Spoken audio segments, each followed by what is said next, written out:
We start in the Premier League, and it was pretty much the perfect day if you're a Manchester United or a Wolves fan, because both Leicester City and Chelsea lost. Chelsea losing by 3-2 against West Ham. Let's start, shall we, by looking at that game. Steve Nicol, Shaka Hislop, Frank Leboeuf. I can tell you that Frank used some very fruity language before we came on air to describe Chelsea's performance. Frank, could you maybe use that, say it again, but not quite so anti-Disney? Yes, I will, for sure. Well, that was a complete stupid Chelsea, if I may say that. Didn't give the best, was in possession of the ball, dominating the game, but making so many errors. And I want to put my hat off to Mr. Michael Antonio, who completely dominated two defenders, Christensen and especially Rudiger. Should have had a penalty, but kept on working hard and scored a second goal. I mean, with all due respect to West Ham, because West Ham did what they had to do. They fought until the end. There's nothing to say to them or to criticize them. But Chelsea thought they were more superior and didn't show it during that game. Didn't finish the action. Were so slow, no pace. And I'm frustrated on top of being upset because we are on almost the last line before the arrival, and they didn't do what they had to do to get the 3 points and make sure that they still have the gap of 5 points and go in front of Leicester. They punished themselves and they deserve to lose with the performance they gave today. And I'm sure Frank Lampard must be as upset as I am. Stevie, they came into this game, West Ham, having lost 3 matches in a row. Was this complacency? Is Frank right? Did Chelsea just think that they could just swan in and win this? No, not at all. I don't agree with that. Listen, if you think that you have to go away from home and score 3 goals to get a point, then clearly the problem is defensively. And that's not something new. I know I've been talking about it. As good as they are going forward, and they could have scored 3 or 4 goals today. And if you're scoring 3 or 4 goals away from home, you're not doing too badly. But at the back, you know, Michail Antonio, as big a heart and as big a physical presence as he is, he doesn't have the touch to go along with those other things that he has. And what you do against a guy like him is you use your football brain. And we saw today that Rudiger and Christensen do not have a football brain. They did everything to make it easy for him. They gave him space so that he could pick the ball up short. They didn't get tight enough when they had to for balls over the top. And then they got too tight in the times when they shouldn't be. You know, a big physical guy like him, he wants you to be really tight so he knows where you are. You've got to use your brains. And I have to say, as good as Frank has been so far, him and Jody Moyes as coaches with going forward, I think you saw a weakness in them today, because this is really easily sorted. All you have to do is one of 2 things. You either make sure that Kante sits in front of Antonio and screens him, and if he's not there, then one of the centre-backs screens him, and the other one goes in behind. It's called 1 in front, 1 behind.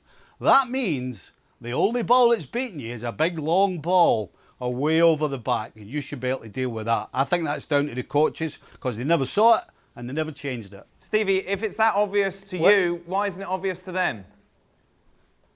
Well, because teams don't do that. You know, I hear people talking all the time about, oh, the game's moved on. Well, I tell you what, the game may have moved on in certain areas, but it's also gone backwards in others, and that's one of them.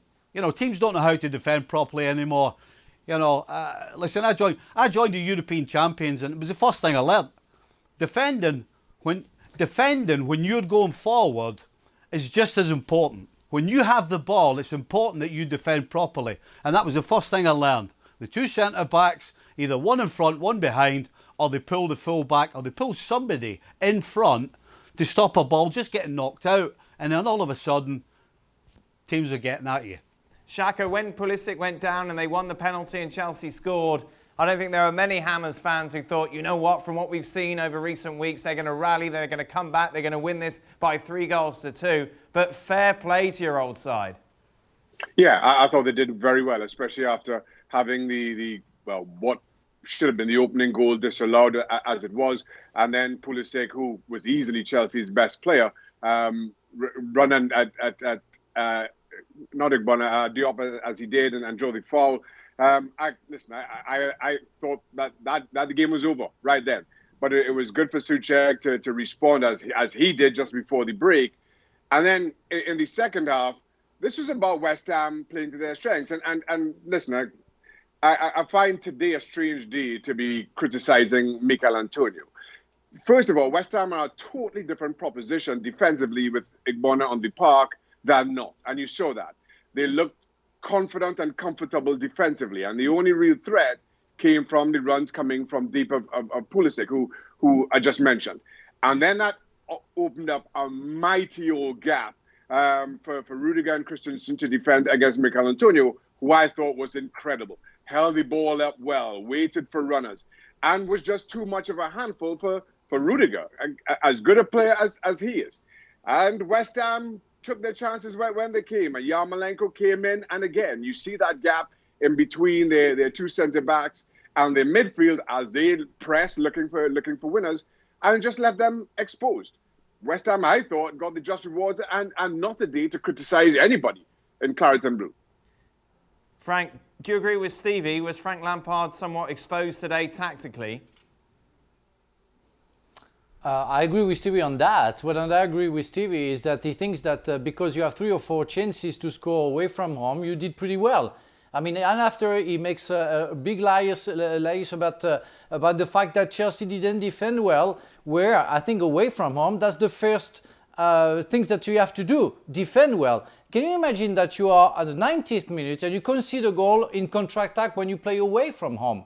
Even if you think that you can win, you have to make sure that you're enough defensively. And I think about Marcos Alonso, when the action is on the right side, why is he doing, where is he going, why is not going back to defend and come back too late? I don't understand why those players don't think about defending when they are defenders. And that's why I'm upset. I totally agree with Stevie the way they defended Christensen and Rudiger on Antonio. That was absolutely insane. I mean, I always talk to Steve Clark or Marcel Desailly or Michael Dewberry. Okay, when you have a strong guy like that, you go in front, I go at the back, I cover you, we squeeze him to make sure that he doesn't control the ball because it's going to be too easy for him to do so. I don't understand why Frank Lampard didn't adjust that, because that was ridiculous the way they defended. On the third goal, I mean, that's crazy because Rudiger, I don't know what he's doing. He's like 20 yards away from